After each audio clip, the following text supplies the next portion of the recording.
Pinagkaguluhan at nag-viral ngayon online ang Showtime host na si Ayon Perez matapos nitong ibalandra sa social media ang kanyang hot body at naglalakihang mga abs nito lamang isang araw. Sa kanyang Instagram account ay ibinahagi nito ang kanyang mga pasabog na larawan kung saan kitang-kita kung gaano kalaki ang katawan nito at kung paano niya na-maintain ang ganitong ka-healthy na pangangatawan.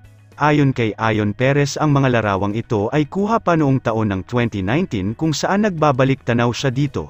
Paabala po ulit. Balik-tanaw 2019 8 to 10% fat. Maikli nitong caption sa kanyang hot photos.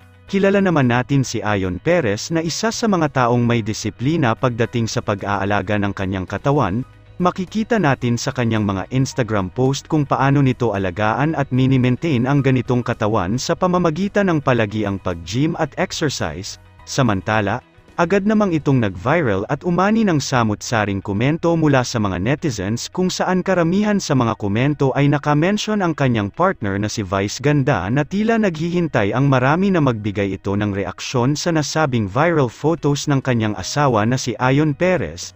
Ilang taon na rin natin nasubaybayan sina Ayon at Vice kung saan nga talaga nga namang minahal at sinuportahan ng marami ang kanilang relasyon simula pa sa umpisa ng magkakilala at ma-develop sila sa noontime show na It's Showtime hanggang sa ngayon na sila ay mag-asawa na.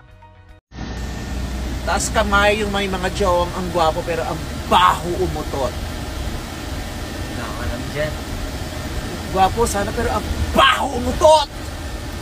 Baho! Too much information na. Kaya maniwala man lang before. Babe, ba't ang baho ng utot mo? Komedyante yan, di ba? Ba't ang baho ng utot mo?